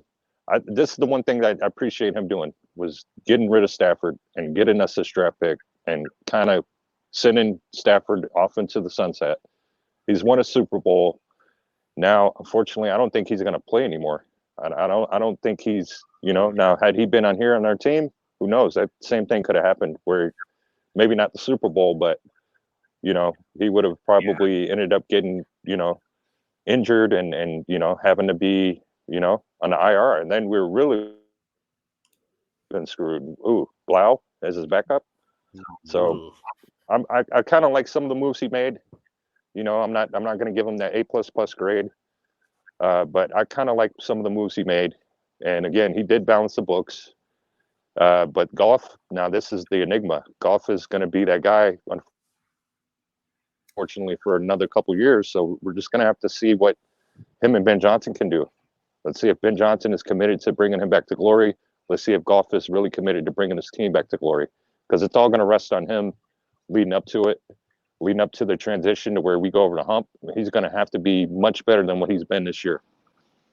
All right. So C. Perry says, so he's supposed to overpay for top players when we barely ready to compete? No, but you could have went and got some better quality people. Like Kaiser White is doing really well for his team. We could have got him. I'm at least grateful he didn't do what Jacksonville did. Look, I get that they're doing better now, but I did not like the route that they went on their off. No, I mean, but in history shows that when you spend a lot of money in free agency, it doesn't equate to wins. However, what I'm saying is you don't have to necessarily spend the money, but you have to bring in complementary players, and we needed linebackers. What you did was you settled on the fact that, you know what, my coaches like Malcolm Rodriguez, we're just going to go with that. No, F that. Go get somebody else to push these people. Like some linebackers who can take some spots. Because right now, I'm telling you right now, you can go out and get just about any linebacker that would take these spots from these linebackers that we have. That's not a hard upgrade. So I'm not asking you to overpay him. I'm just telling you, if you look at the key spots, which is the defense, what has he done to address the defense? In the 2 years he's been here, what has he done? And before people start saying, well, he's taken 10 of his last 15 players on defense, how many of those 10 were high draft picks? Meaning first and second round picks. I'll wait. I think what we're going to see is after the season, I think they've pretty much are making Detroit a destination. And I know that's not a popular opinion right now, but trust me, it's gonna show up when it matters. I think players are starting to be like, you know what, I kind of like what they're doing up there. I kind of like I'm thinking we might get lucky after this year, panning to how the rest of the season plays out, because we see the Bears are in the basement. We see Green Bay is in the basement. We see a team emerging that was in the basement for many, many years. And I think this coaching staff and this culture change, I think you're going to have some players out there who are free agent, whether they be veterans or not, who are going to want to make this a destination. I think we're trending. I think we're trending not only because of the moves we made in our division, but we're trending because of the way the whole we've been on the stage, and the whole world has been able to see how these guys have been able to play, barring the youth and barring just, some of these guys who we were so excited to hear and see play. We still have JMO who's in the holster, and I can't wait to see this kid come out. Don't know if we're going to see him this year, but my inclination and my gut is telling me that Detroit is going to be a destination for this upcoming season. I think there's going to be players who are going to want to be open to coming here and just, wanting to be a part of this thing. I hope you're right. We are hitting that hour and a half mark. I want to kind of wrap it up a little bit and get into it. I'll hit a few more questions and then jump out. So DJ asked a very good question. When am I going to blame the head coach? When I believe that he has a comparable team. Yeah. If you look at it, his side of the ball that he would most likely be responsible for is performing, which is the offense. And when you look at it, to me, the biggest problem is the defense. Now, the defense has been playing much better. There's no escaping it. But before I get out of here, I got to do this one time for the one time. People, if you go into my description, okay, you will see this wonderful shirt, which is a shirt that says "Stay, tomorrow needs you." And this is important to me. I'm not pushing this shirt because I want to make people rich. I'm not doing that. I'm not pushing this shirt because I'm trying to get rich. I don't get a single penny out of this. Everything that you do when you buy one of these shirts, okay, and keep in mind, when you buy one of these shirts, a portion of it goes to the American Foundation for Suicide Prevention, which helps people with a multitude of things like paying for counseling, paying for outreach and other things that help people, paying for people who can help in that moment. And as you can see, the numbers is across the bottom scrolling at 988.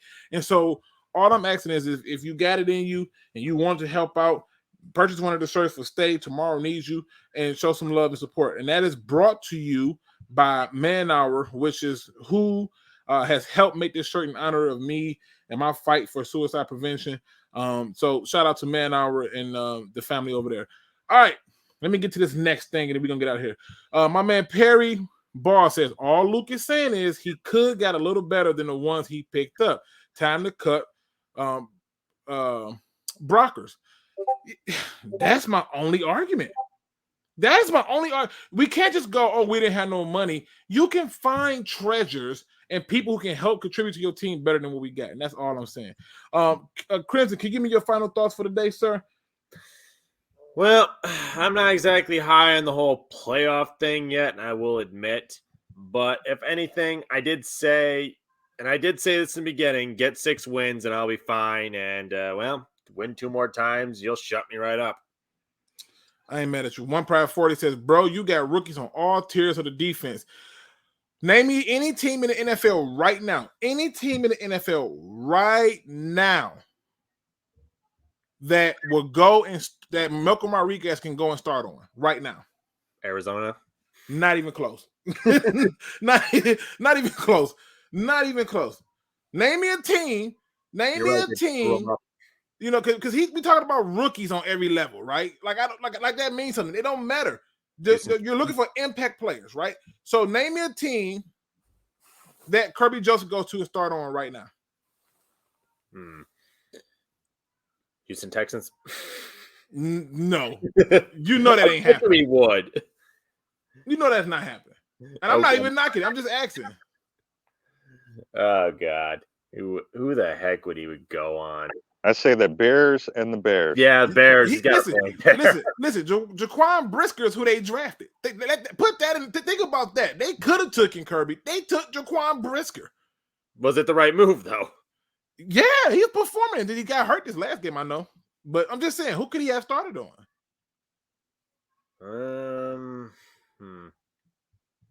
Who could he have started on? God, I only really ever pay mainly attention to Lions stuff, and I'll just the Bears. Malcolm Rodriguez will start on the Bears. Probably. Not even close. Who the heck's gonna take his spot on the Bears? Listen, they moved on for Roquan Smith, and if I recall watching that Bears and Lions game, that dude Stanburn or whatever it does was killing us, and they found ways to play around with their linebacking core as it is. He won't start on that team. I guarantee you, he wouldn't. I'm just saying. I'm just saying. You tell me about everyone on every level. Now, Aiden Hutchinson will start on a bunch of teams. And I think that's cool. Yeah. Right? I think that's great. So, one, Pascal, he might start on a few teams. Enough to really grasp and hopefully. But Levi Onwuzurike, who team he starting on? Iffy, who team he starting on? Let's go down the line. Let's go down the list. Right? So that I'm not trying to be a douchebag by it. I'm just saying. Okay. Luke Rodriguez is the 4th best NFL player in the league. Hate to burst your bubble. Who's leading him? That's my question. Who's the guys that are in front of him? No. He didn't say linebackers. I want to read this clear. Best player. Malcolm Rodriguez is the 4th best NFL. The entire NFL, National Football League player in the league. Hate to burst your bubble. He's got to mean linebacker or something. Nope. He said last week. No, he's Okay. He said last week he was the 4th best player in the NFL. I want y'all to sit in on that for a minute before I get to my man Rumble for his final thoughts. Just give y'all a minute to sit on it. All right, because this is what I'm talking about. Pro Football Focus has people lost their damn mind. This is crazy. This shouldn't even be a topic of conversation, right? Like I'm not even being funny when I say this. This should not be a topic of conversation. I mean, Houston got Rookie of the Week, so listen. I I want you to see it. It's facts by the stats. How was the man? We're not talking. How was this man the 4th best? The 4th best with 6 total tackles and a tackle for a loss and a pass to flat. You telling me, even though we got a player on the team with 9 total tackles, you telling me he's the 4th best player? You go Pro Football Focus. Y'all know how to get them going. Get him with the stat sheets. I mean, where does Alex Anzalone go under then if that's the case? Because he had an interception and 7 solo? Does that make him the 3rd out of who? How in the hell does a guy? Oh my God! How does a guy with 6 tackles?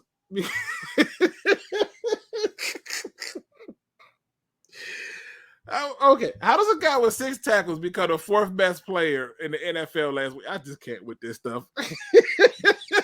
Rumble, give me your final thoughts, man. I gotta go eat. I'm trying not to do this, but I just no way, bro. This damn Pro Football Focus got people tripping. Go ahead, man. Yeah. Oh wait, hold on. Man, before you go to the final thought, hold on. Hope everyone. He says one person says he will start with the Bears, the Texans, the Dolphins, the Giants, the Washington, Rodrigo Wood. But keep talking. Really? The Bears and Texans I can buy. I don't know on the Dolphins or Giants. Look. I'm gonna play along. Just know that I just needed you to give me a list of people he will start on, so I can have fun with this. Thank you for this entertainment. Go ahead, Rumble. Final thoughts, sir. Yeah, man. I hope everyone had a great Thanksgiving, enjoyed the game. Man, we're almost towards the end of the season. You know, Christmas is around the corner. I just hope everybody's going to be, around family and positive. Shout out to you, Luke, for raising awareness to the suicide prevention and just that amazing website and just that amazing thing. Yeah, man, I'm looking forward to the Jags game. I believe this is going to be not only a measuring stick for who we keep on this roster towards the end of the season or after the season, but also just where we are as a team. I'm looking forward to seeing what our rookies do. I'm looking forward to seeing, if Lakuta plays, I want him to shut down Marvin Jones. I want our guys to actually take this game serious and come away with the win. And I think we will. I think we manhandle the Jags because that's another, it's another team named after a cat. And we all know the Lions are king of the jungle. So I'm hoping and praying that we really tighten the screws on them and give them everything they've were not expecting our team to do. And man, I hope all of you guys out there, Pride Nation, Luke, Crimson, all of you guys in chat, man, I hope you guys enjoy the game. And as always, Luke, thank you for having me on your platform, man. This is awesome. Another great pod, always, man. And yeah, man, let's enjoy the game this Sunday. Yeah, I appreciate it. I plan to come back on live on Thursday. So they definitely get to me tomorrow. But I want to point this out. My man John Jones says, I'm so happy that Brad Holmes doesn't have Luke's mentality. And then Dr. Detroit says, me too, John, thank the Lord. They're going hard on you, man. He says, thumbs up, though. I appreciate Luke's thought process. It sounds weird, but remember, I was also the same one who was like, fire Matt Patricia now. In the first season, like I was the first one to say this, and I said, you're going to regret this if you don't fire him now. And people was like, he changing culture. And I was like, is it for the better or the worse? Because I'm telling you, I'm seeing people. I'm a little biased. Yeah, I'm a little biased with Brad because, you know, he's a a young black man. Like he's older, but he's a black man. He's a minority, and I believe there should be more minority coaches and more minority people in power in the league, because for so many years they had that stigma where they were, even recently with the whole, Dolphins thing, with their coaching situation. And then you got, pardon my French, piece of shit owners like Dan Snyder, who's able to just do whatever. And he still has the keys to the team. And he's still part of a league in which, some of the things that he's done are very questionable. So I hope, Brad can, I hope he can stay around for a little while. I think we got to give him a little bit more. We got to give him a little bit more rope, because he gambled. That's what the draft's all about. He gambled. Yeah, we drafted injured players, but push comes to shove.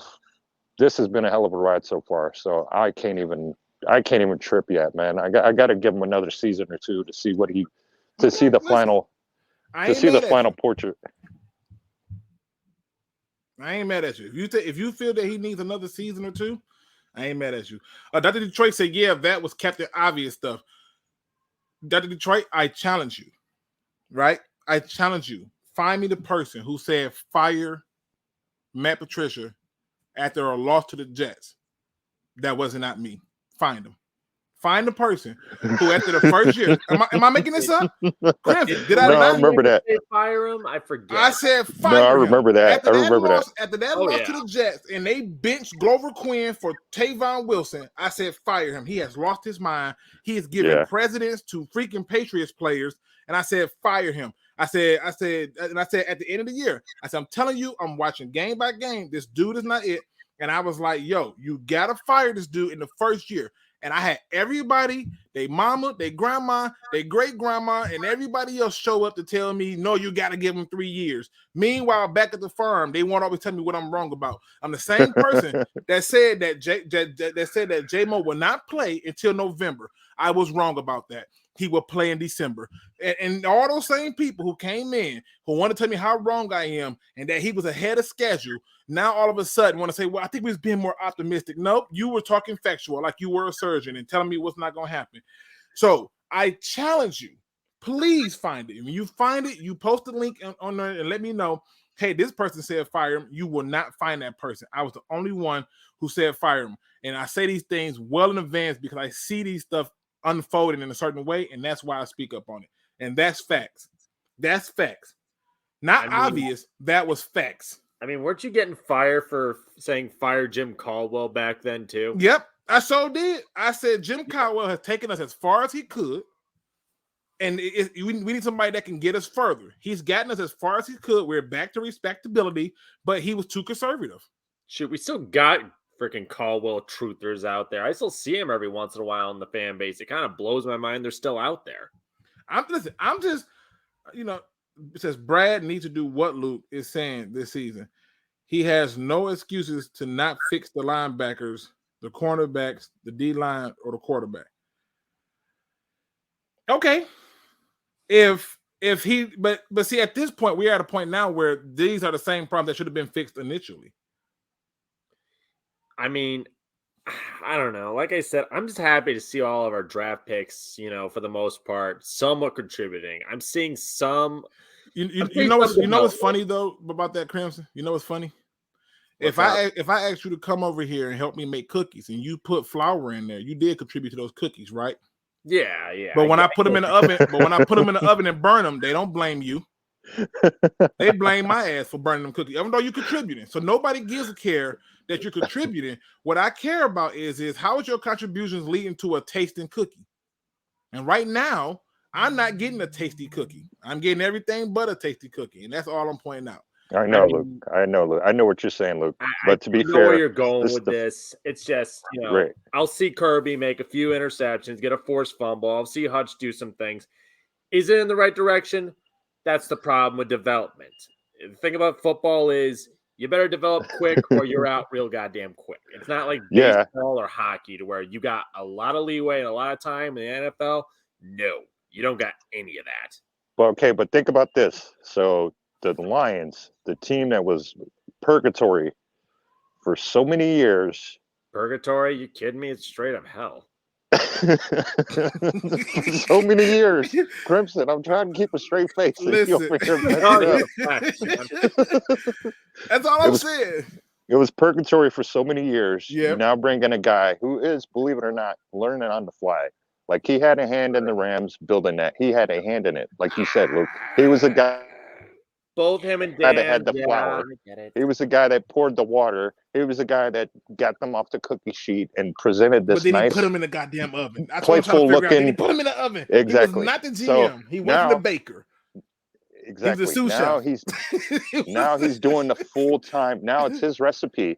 Now it's his recipe. Now it's his. It's gonna take him some time. We're talking about our team, man. We're talking about our team we've had to do a rebuild, not only in the coaching staff and the GM, but also the players and the owner. Let's not forget, Sheila Ford Hamp is now the owner. So this whole team from the top to the bottom has been rewired for sound. So I'm with you, man. I will say. Listen, let me run through this really quick. I want to get through a few more comments and then I got to hit my final thought. William Burr said you were wrong on J Mo. He didn't play in November. I know, but didn't you tell me he was ahead of schedule and that ACL don't take as long? And now you're gonna probably tell me they were preserving him. All I'm saying is yes, and I said I was wrong. He's playing in December. I told you he was. I said he's not going to be able to help you this year. He's not, and so that was my biggest gripe with him. My man John Jones says, Luke, in high school, you was a junior in your third year. That's when you took school serious because you understood the process and upper educational school was looking. It becomes real. All right, no BS, John Jones. I'm not making this up. My mother will tell you that this is true. My father will tell you the same thing. After I got out of elementary, they never woke me up for school. They never woke me up for school. They never got my clothes ready. They never had to make me no breakfast. I did it all myself. I got up on my own. I had my own clothes ready, and that was after elementary. And I've been that way every freaking since. I am so anal about time, it's ridiculous. And when I tell you that I've always thought ahead of the curve, I actually had plans. And in fact, you know how they had you in school, write down what are your plans at the high school and all the stuff when or what do you plan on doing in the future? My plans were to retire at the age of 30. Now I'm late on that retirement, but I can tell you this much. The goal may have got moved back, but I was always thinking ahead. I don't view things in that short window, and that's just what it is. And so they will tell you that. But yeah, and shout out to Dr. Detroit that said the cookies isn't finished because you didn't preheat the damn oven. My bad. Fair enough. My bad. Doc, so what team would Rodrigo start on besides the Lions? The Lions. The Lions. Everybody, I don't hear nobody talking about Chris Board. Why we just act like Chris Board didn't get picked up? Like, for real. Like, we don't hear nothing about him. Chris Board better than Rodrigo? That's the question. I'm just saying, but we don't hear nothing about him. And he was one of the big signings, a guy who's going to come in and help. So I'm just saying. All right, let me get to my final thoughts, man. Today's positive quote comes in from Gandhi. He says, the future depends on what we do in the present. And this one right here hit home for me seriously because I realized something. We too quick to jump to the future. That's why y'all want to talk about draft and skip these 6 games, the playoffs, the Pro Bowl, and the Super Bowl. Y'all ready to get to the offseason. But I'm going to tell you right now, that what you do now in the present sets up the future. So you can't start to begin to have that future until you put in work in the present. And many times, many of you are too afraid to plant trees because you don't feel that you're going to get a chance to enjoy them. But let me tell you something. Somebody somewhere planted a tree for you to have shade. Somebody somewhere planted a tree for you to breathe better air. Somebody somewhere did something that sets you up in a better position than they were. And when you are in a position to do the same, you are obligated. You must meet that standard and do things in the present to set up the future. They say the children are the future because we must set things up to give them a better day. And if you don't find ways to do that, you are not living your best life. You are not in your best moment of being who you are. You are not at your strength. You need to be in the present to build up for your future.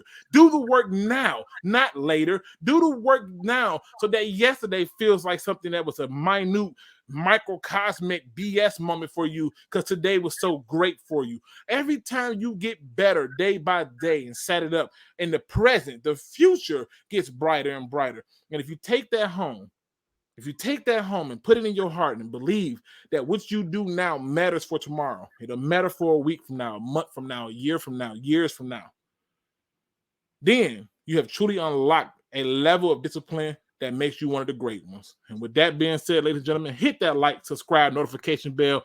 And if you don't do nothing else, don't be no chump. Please do y'all research.